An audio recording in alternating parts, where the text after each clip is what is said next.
오늘도 말씀을 깨닫는 은혜와 함께 하나님 나라를 누리는 복이 있기를 주님의 이름으로 축원합니다.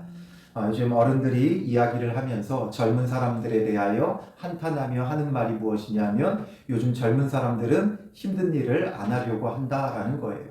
그런데 그것이 비단 젊은 사람들뿐만 아니라 이 시대의 사람들이 전부 다 그러해요. 이제 힘든 일들은 안 하려고 해요. 그래서 이제 교회 안에서 이전에는 성도들의 봉사로 이루어졌던 일들이 이제는 서로 안 하려고 하기 때문에 이제 사람을 사서 하는 그런 경우들이 종종 발생합니다. 제가 아는 교수님이 교회를 개척하고 이제 그 안에서 여러 이제 성도들과 교회를 세워가는 과정 가운데 혼자서 이제 처음에는 교회 청소를 다 하셨대요. 그런데 혼자 다 하다 보니까 힘에 부치는 거죠. 특히나 이제 신학교 교수님이기 때문에 늘 강의만 하시다가 이제 이런 교회의 일들을 직접 몸으로 하려고 하니까 힘에 부친 거예요. 그래서 이제 성도들에게 교회 청소를 좀 돌아가면서 했으면 좋겠다 이야기를 했더니 성도들이 대본에 나온 게 무엇이냐면 맞습니다. 우리가 하겠습니다가 아니라 오히려 교수님 돈도 많은데 사람 사서 하면 이거 쉬워요. 이런 식으로 말을 하더라는 거예요. 그러면서 한탄을 하시더라고요. 그래서 그 교수님한테 그 이야기를 전해 듣고 정말 시대가 이제는 이렇게 점점 변해가는구나. 제가 얼마 전에 이렇게 당근을 보다 보니까 어떤 교회에서 주일날 화장실 쓰레기 정리하는 알바를 구하는 게 있더라고요. 이제 그런 것까지도 이제 손에 대려고 하지 않는 시대가 되고 있어요. 점점 이제 사람들은 힘든 일은 외면하고 편한 것, 좋은 것, 대접받는 것, 인정받는 것 이런 것만 하려는 게 이제 교회 안에도 들어왔죠. 그러니 교회 안에 이런 문화가 들어왔다는 건 우리의 신앙도 이제는 힘든 것은 하지 않으려고 한다는 거예요. 좀 있어 보이고 좀 뭔가 드러나고 이런 것들을 하려고 하지 정말 낮은 자리에서 섬기는 일 이런 것들은 사람들이 쉬하려고 하지 않는다는 거예요. 이런 우리의 그 모습을 예수님을 통해 비춰보게 되면 우리가 얼마나 예수님의 머리 꼭대기에 앉아 있는지를 발견하게 될 거예요.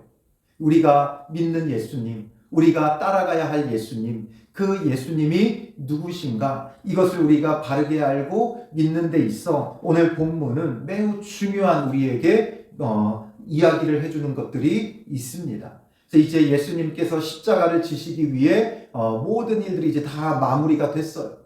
제자들에게 이제 떠나가기 전에 마지막 유언과 같은 말씀도 다 전하셨고 또 대제사장으로서 제자들과 앞으로 믿을 사람들을 위해 예수님께서 중보의 기도도 하셨어요.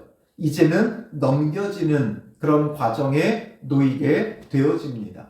그러면서 오늘 본문에 보면 예수께서 이 말씀을 하시고 이 말씀을 하셨다라는 것은 앞선 17장의 내용이죠. 이 17장은 예수님께서 대제사장의 기도를 하나님께 드린 거예요. 그리고 나서 제자들과 함께 기드론 시내 건너편으로 나가시니 그곳에 동산이 있는데 기드론 시내 건너편으로 나가셨고 그곳에 동산이 있다 이렇게만 표현하고 있지만 이 동산은 여러분들이 잘 아시다시피 겟세마네 동산이에요. 예수님께서 잡히시기 전에 마지막까지 제자들과 함께 기도하셨던 이 겟세마네 동산으로 예수님께서 이제 옮기셨어요. 그리고 제자들과 함께 들어가시니라. 그리고 2절에 그곳은 가끔 예수께서 제자들과 모이시는 곳이므로 예수를 파는 유다도 그곳을 알더라. 가룟 유다도 아는 그곳으로 예수님은 일부러 옮기셨어요. 가룟 유다가 무엇을 하는지 예수님이 모르십니까? 아니죠. 다 알고 계세요. 예수님을 이제 팔아 넘기려고 갔어요. 그리고 사람들과 작당해서 이제 무리를 이끌고 예수님께 오고 있다는 걸 예수님도 알고 계세요. 그렇다면 예수님은 가룟 유다가 알지 못하는 그런 곳으로 피하실 수 있지만 가룟 유다도 아는 제자들이 가끔 가던 그곳, 가끔이라고 표현을 하고 있지만 이것은 주기적으로 갔다는 거예요. 그러니까 가룟 유다가 뻔히 알고 찾아올 수 있는 그곳으로 예수님은 거처를 옮기신 거예요.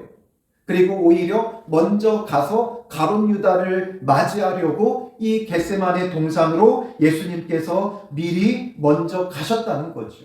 가룟 유다가 이곳으로 올 줄 알고 그곳으로 갔다라는 것을 우리는 알 수 있어요. 그래서 3절에 유다가 군대와 대제사장들과 바리새인들에게서 얻은 아랫사람들을 데리고 등과 횃불과 무기를 가지고 그리로 오는지라. 등과 횃불과 무기를 가지고 그리로 왔다라는 건 뭐예요? 밤에 은밀하고도 신속하고 긴급하게 지금 예수님을 체포하기 위해 아주 기밀하게 지금 움직이고 있다는 거예요.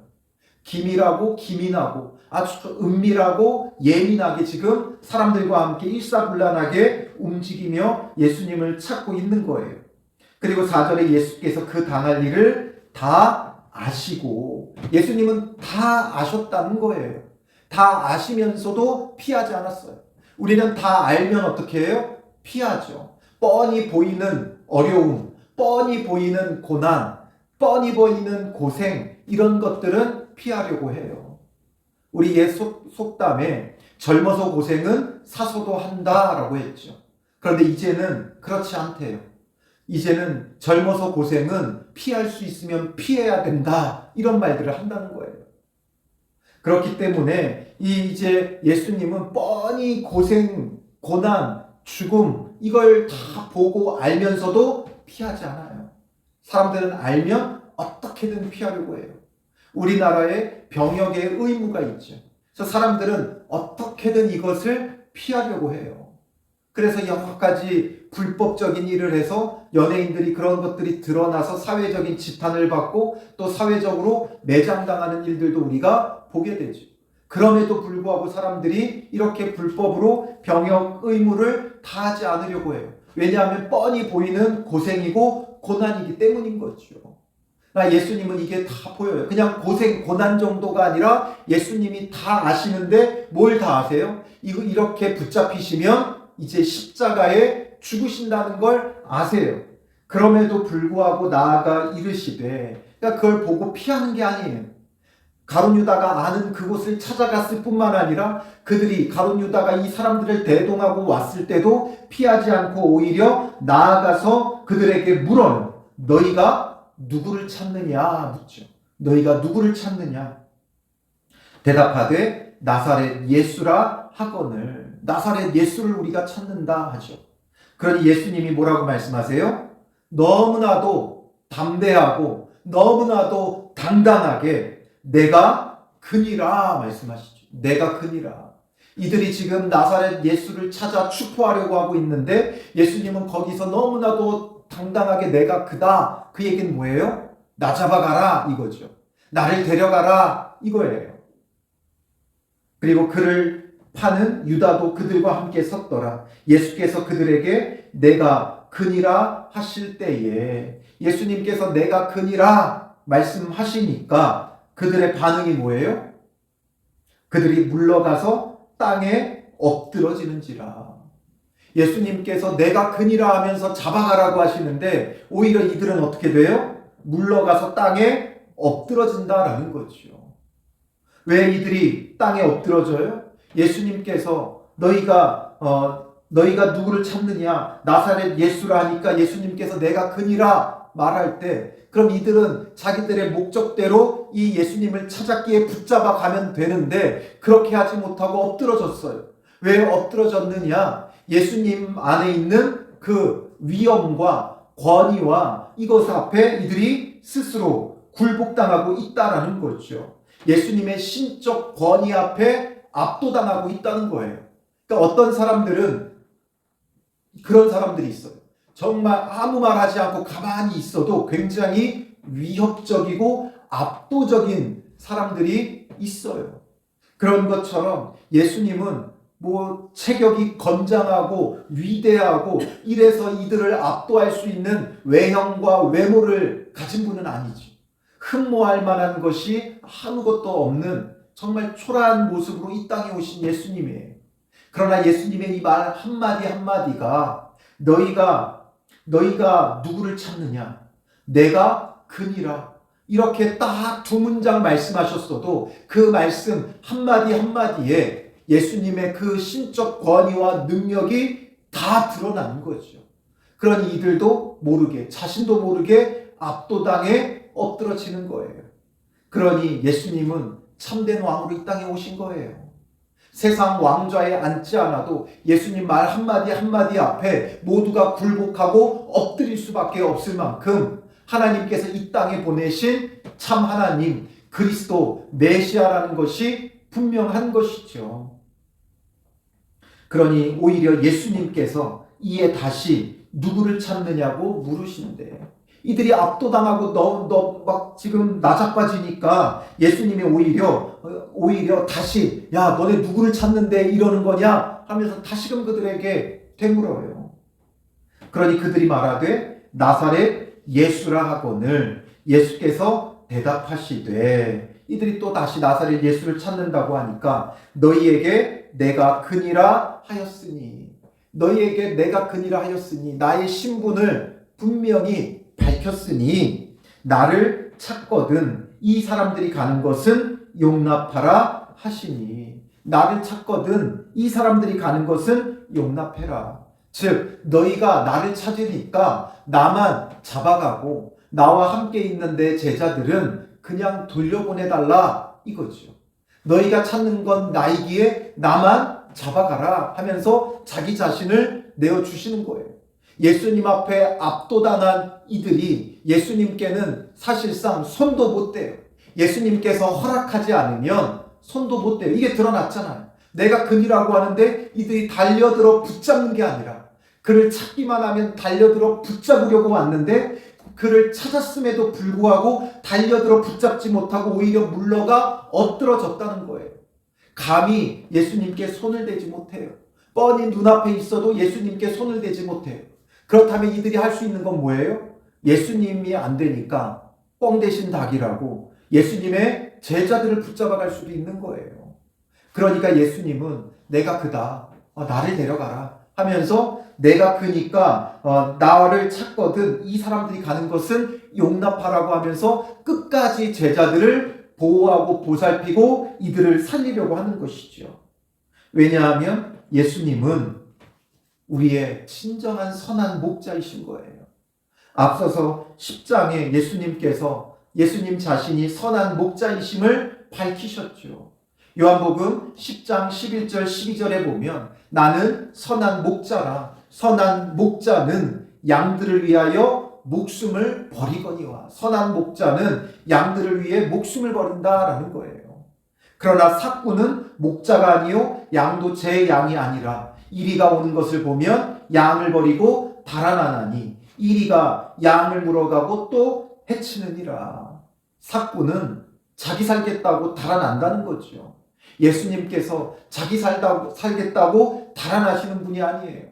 오히려 자기 자신을 내어주고 제자들을 살리시는 거죠. 그리고 십자가 앞에 자기 자신을 내어주심으로 온 인류를 살리신 거예요. 그래서 예수님은 선한 목자죠. 왜냐하면 우리가 주님의 양이기 때문에. 주님의 양인 우리를 살리기 위해서는 예수님은 자기를 내어주시는 선한 목자가 되어주시는 것이죠. 그래서 9절에도 이는 아버지께서 내게 주신 자 중에서 하나도 잃지 아니하였사옵나이다 하신 말씀을 응하게 하려 함이러라. 예수님께서 말만 하시는 게 아니라 그 말씀대로 행하신다는 거예요. 그래서 앞서서 6장 39절에 나를 보내신 이의 뜻은 내게 주신 자 중에 내가 하나도 잃어버리지 아니하고 마지막 날에 다시 살리는 이것이니라 말씀하셨죠. 아버지의 뜻은 이것이고 그러므로 나를 보내신 아버지의 뜻대로 내가 이것을 한다라는 거예요.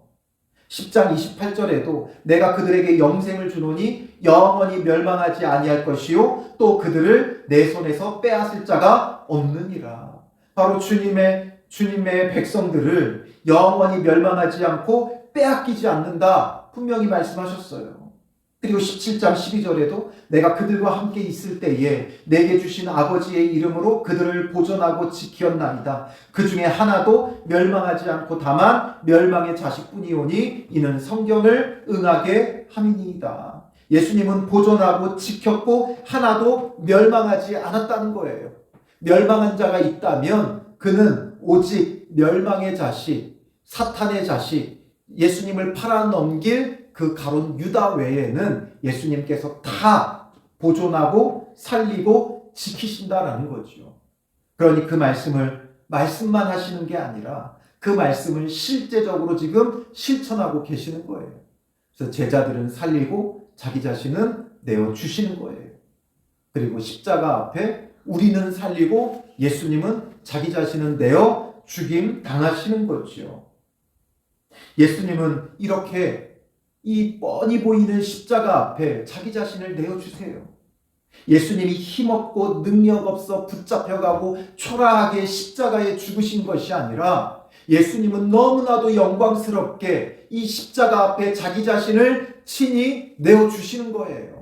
내가 근이라 말해도 사람들은 감히 예수님께 손도 대지 못하고 물러가 엎드러지는데 예수님은 끝까지 자기 자신을 내어주시는 거죠. 그러며 이 구원을 완성하시는 거예요. 이게 바로 예수님이 가신 길이에요. 힘없어서 고난당하는 게 아니라, 힘없어서 박해당하는 것이 아니라 이 고난과 박해 가운데 자기 자신을 내어주신 것이죠. 왜 내어주셨어요? 우리를 사랑하시는 우리의 선한 목자이시기 때문에 그런 것이죠. 그러므로 우리를 살리고 우리를 구원하기 위해서 자기 자신을 직접 내어주신 거예요. 우리는 이런 예수님을 믿는다고 하면서 우리는 얼마나 예수님이 가신 그 길을 따라가는 믿음의 사람이었던가, 이것을 우리는 생각해 봐야 하는 것이죠. 이것을 우리가 바르게 알고 믿는다면 우리 신앙에 있어서 그 어떤 것보다, 그 무엇보다 우리에게 중요한 것은 무엇이 되겠어요? 예수님께서 말씀하신 대로 마태복음 16장 24절, 이에 예수께서 제자들에게 이르시되 누구든지 나를 따라오려거든 자기를 부인하고 자기 십자가를 지고 나를 따를 것이니라. 지금 예수님께서 보여주시는 게 바로 이거예요. 자기를 부인하고 자기 십자가를 지는 것을 우리에게 보여주셨어요. 우리가 믿는 예수님은 자기를 부인하고 자기 십자가를 지시는 예수님이에요. 그러니 예수님은 우리가 요한복음에서 지금 계속 보아왔지만 예수님은 단 한순간도 자기의 영광을 구하신 적이 없어요. 자기의 영광, 자기의 이익, 자기의 유익, 자기의 즐거움, 이런 것을 구한 게 하나도 없어요. 예수님은 자기를 보내신 이의 뜻, 보내신 이의 영광, 보내신 이의 유익, 보내신 이의 기쁨을 위해서 살아가셨다는 거죠. 이게 바로 자기 부인이에요. 자기 이익, 자기 유익, 자기 욕심, 자기 만족, 자기 정욕, 이 모든 것을 버려버리는 게 자기를 부인하는 거죠.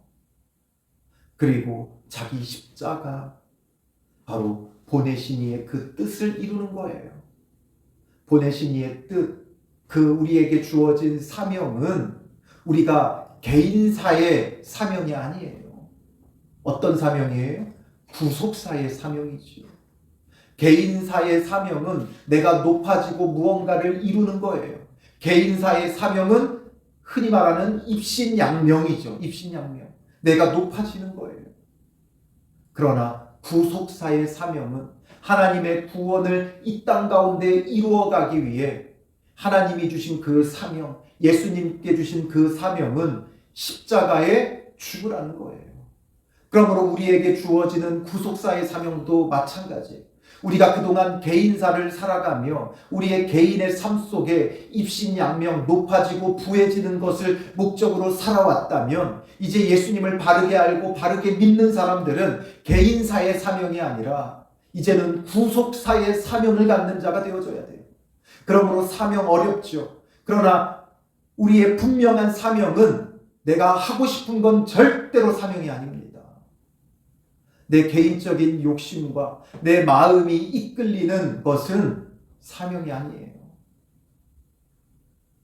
우리에게 정말 중요한 사명은 나의 적성에 맞고 안 맞고의 문제가 아니라 내가 낮아지고 죽어지는 십자가가 우리의 사명이에요. 자기 십자가를 지고 나를 따를 것이니라. 십자가가 여러분 만만합니까? 그렇지 않아요. 예수님의 십자가니까 십자가가 너무나도 우리에게는 쉬워요.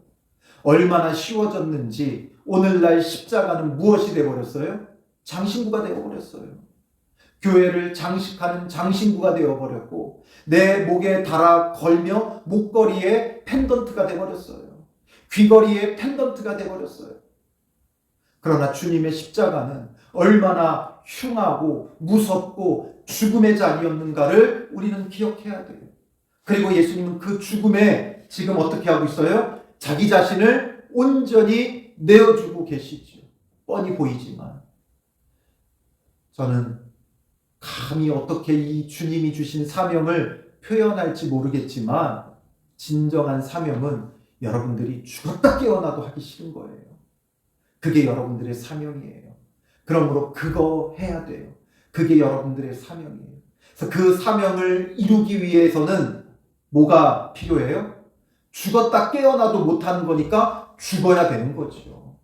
그래서 그 사명을 위해 내가 죽어지면 어떻게 돼요? 예수님은 나를 다시 살리시는 거지요. 그래서 그리스도와 연합해서 주와 함께 죽고 주와 함께 할 수 있는 건 무엇 때문이에요? 예수님과 내가 연합되었기 때문에 되는 거지요. 예수님과 내가 연합되어지니까 죽어지는 것이고 그 죽어지는 순종이 있을 때 예수님과 연합되었기에 예수님의 부활하심과 같이 우리도 다시 살아나는 이 부활의 영광, 하나님께 영광이요 우리에게도 영광이 되어지는 다시 살아나는 은혜가 있는 거예요. 그래서 우리의 신앙의 목적, 표 어디에 둘 것인가? 바로 마태복음 16장 24절이에요. 여러분들의 신앙생활의 목적과 표어는 무엇입니까? 고상하게 앉아서 신앙 좋게 예배드리고 고상하게 앉아서 기도하고 고상하게 앉아서 말씀 보고 이게 여러분들의 신앙의 지향점이 되면 안 돼요. 우리 신앙의 지향점은 자기를 부인하고 자기 십자가를 지고 주님을 따르는 거예요. 이걸 바르게 이해해야 돼요. 그렇지 못하면 고상하게 높아지려고 하는 거죠. 개인사의 사명이 마치 주님이 주신 사명인 줄 착각하며 살아가는 거예요.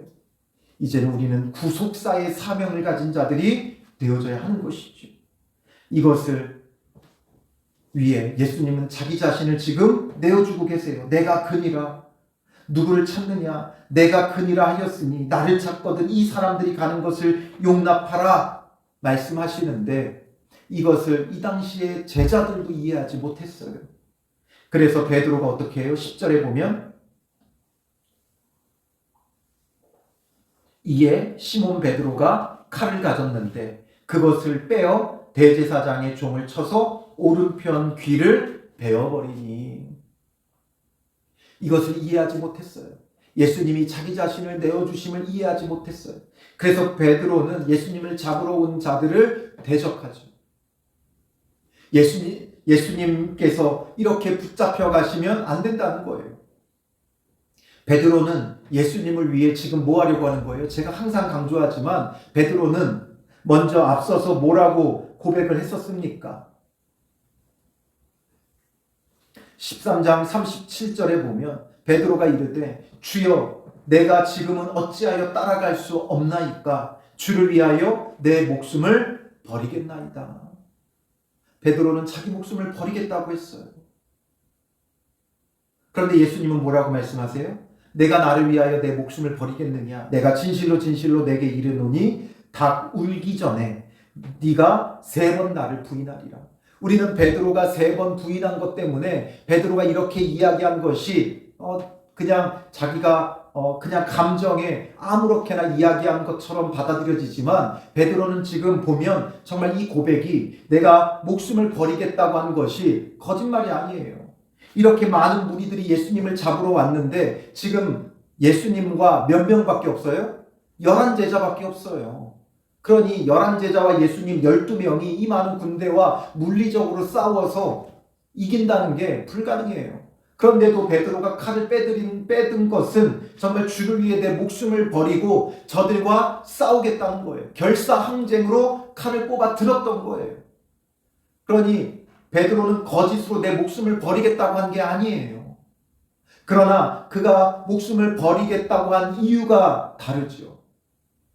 정말 예수님과 함께 죽어지기 위해서가 아니라 베드로가 이렇게 말하는 것은 예수님과 함께 살겠다는 거죠. 죽음을 각오하고 싸워서 살겠다는 거예요. 그래서 예수님을 드높이고 예수님을 왕으로 등극시켜서 결국 공신 한번 해보겠다는 거죠.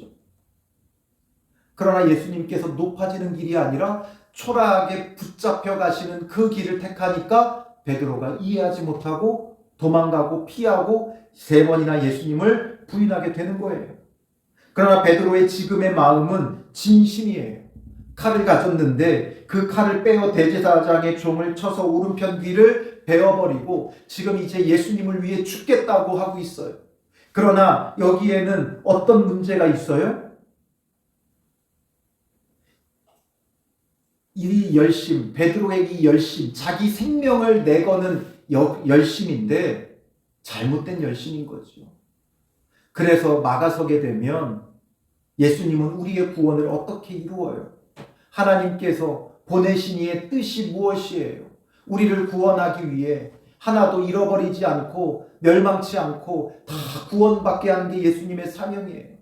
십자가에 죽으셔야 되는데 십자가에 죽으시는 그 길을 가려는 것을 베드로는 자기 열심으로 지금 오히려 막아서고 있다는 거예요. 하나님의 뜻을 거스르고 있다는 거예요. 그러니까 오히려 예수님께서 베드로를 책망하시죠. 11절에 예수께서 베드로더러 이르시되 칼을 칼집에 꽂으라. 아버지께서 주신 잔을 내가 마시지 아니하겠느냐. 지금 아버지께서 주신 잔을 왜 거부하고 막아서느냐. 결국 베드로의 열심은 하나님의 뜻을 거스르는 게 되는 거예요. 오늘 우리의 열심이 자칫 잘못하면 하나님의 뜻을 거스르는 거예요. 오늘날 베드로가 너무나 많아요. 한국 교회에 베드로가 너무나 많아요. 주를 위해 칼을 뽑아드는 자들이 너무나 많아요. 주를 위해 칼을 뽑아든다고 하지만 그러나 결국 그 칼을 뽑아든 이유는 뭐예요? 자기의 이익과 유익을 위한 거지요. 예수님은 오히려 칼을 뽑으라고 하지 않고 칼을 칼집에 꽂으라고 말씀하셨어요. 오늘날 기독교인들의 힘을 보여줘야 된다. 이런 분위기들이 점점 거세져요. 그리스도인들의 힘을 보여줘야 된다. 본때를 보여주겠다는 거죠. 그러나 예수님은 말씀하세요. 너희 칼을 뽑으라는 게 아니라 칼을 도로 칼집에 꽂으라는 거예요. 참된 그리스도인의 길은 그리스도의 길을 가야죠. 예수님께서는 얼마든지 더 많은 군대를 동원하여 저들을 멸하실 수도 있었어요. 예수님께서 뭐라고 말씀하세요? 마태복음에 보면 마태복음 26장 53절에 너는 내가 아버지께 구하여 지금 12군단 더 되는 천사를 보내시게 할 수 없는 줄 아느냐. 예수님은 얼마든지 12군단 더 되는 천사를 보내어 저들을 멸할 수 있어요. 여러분 여기서 말하는 군단, 이 군단의 군대 규모는 약 6천 명이에요.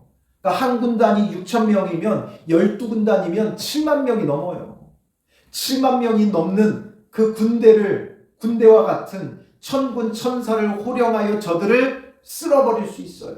예수님을 붙잡으러 온 저들만 쓸어버리는 것이 아니라 로마 군대 자체를 다 쓸어버릴 수도 있어요. 그러나 그것을 못해서 안 하시는 게 아니라 아버지의 뜻이 우리를 구원하기 위해서는 저들을 멸해서는 안 돼요. 자기 자신을 내어주어 십자가에 죽으셔야 하는 것이죠. 그래서 예수님은 오히려 칼집에 꽂으라고 하시고 자기 자신을 내어주시는 거예요. 이것을 우리는 깨달아야 돼요. 예수님이 가신 길은 자기를 부인하고 자기 십자가를 지는 이 길이었어요. 그런데 우리는 이 길을 거부하고 자꾸만 우리의 칼을 뽑아 휘두르려고 하고 있어요. 그렇다면 죽어지지 않는데 어떻게 다시 살립니까? 죽어야 다시 살리죠. 살아있는 자를 어떻게 또 다시 살립니까? 우리가 죽어지지 않으니까 다시 살리심도 없는 거예요. 한국교회의 문제 다른 데 있지 않아요? 오늘 저와 여러분들의 신앙의 문제 다른 데 있지 않아요? 내가 죽어지지 않았기 때문에 문제예요. 자기를 부인하고 자기 십자가를 지고 주님을 따르지 않기 때문에 문제예요. 베드로처럼 우리는 늘 칼을 뽑아들려고 하죠. 그러나 진정한 구원은 칼을 뽑아드는 데 있는 게 아니라 칼을 다시 꽂고 죽어지는 데 있는 거예요. 그러면 주와 함께 다시 살리시는 하나님의 역사가 있죠. 그런데 내 칼을 뽑아드니까 내 칼의 능력밖에 우리는 휘두르지 못해요. 그래서 이 칼을 휘두르면, 내가 뽑은 칼을 휘두르면 누군가가 삽니까? 아니요. 내 칼에 의해 누군가는 죽어요. 우리가 뽑아든 칼에는 사람이 죽어요. 그러나 칼을 도로 칼집에 꼽으면 내가 죽는 것 같지만 나를 다시 살리시는 하나님의 은혜가 있어요. 그러니 우리가 가야 될 믿음과 신앙의 길이 어디인가? 다른 것 없어요. 자기를 부인하고 자기 십자가를 지고 주님을 따르는 것, 이거예요. 예수님은 지금 그걸 보여주시죠. 이것이 고난이라도 고통이라도 외면치 않으셨어요. 묵묵히 그 길을 가신 우리 주 예수님을 우리는 오늘 말씀 속에서 만나죠. 그렇다면 말씀은 말씀이고 내 삶은 내 삶이 아니라 이 말씀이 내 삶의 실제가 되어 주와 함께 죽고 주와 함께 다시 사는 믿음의 사람이 되기 위해 자기를 부인하고 자기 십자가를 지고 주님을 따르는 믿음의 사람들 되시기를 주님의 이름으로 축원합니다. 기도하겠습니다. 살아계신 아버지 하나님, 우리는 조금만 힘들어도 외면하며 우리의 개인사의 영광을 쫓아 나아가는 사람들입니다. 부활의 영광을 누릴 수 없을 만큼 우리는 우리가 살겠다고 발버둥 치고 있사오니 살아있는 우리를 다시 살릴 수 없듯이 주님, 우리가 이런 헛된 열심으로 우리의 칼을 뽑아들고 살겠다고 하고 있는 우리의 모습을 용서하여 주시고, 내가 살겠다고 휘두르는 그 칼에 우리가 얼마나 많은 사람들을 피 흘려 죽였는지를 깨닫게 하시고, 이제는 칼을 뽑아드는 자가 아니라 칼을 도로 칼집에 꼽는 자가 되게 하시고, 정말 죽었다 깨어나도 할 수 없는 그 일에 순종하며 그리스도와 함께 죽어지는 자 되게 하시고, 또한 주와 함께 죽어졌기에 주와 함께 다시 살리시는 하나님의 놀라운 구원의 역사가 우리 삶과 가정과 모든 삶 가운데 나타날 수 있도록 인도하여 주시옵소서. 이제 우리가 바라보는 신앙의 지향점은 높아지는 데 있지 말게 하시고 오직 자기를 부인하고 자기 십자가를 지고 주님을 따르는 믿음의 사람들이 되게 하여 주시옵소서. 묵묵히 우리도 이제는 주 앞에 순종하며 자기를 부인하고 자기 십자가를 지고 주님을 따르는 믿음의 사람들이 되게 하여 주실 줄 믿사오며 예수님의 이름으로 기도합니다. 아멘.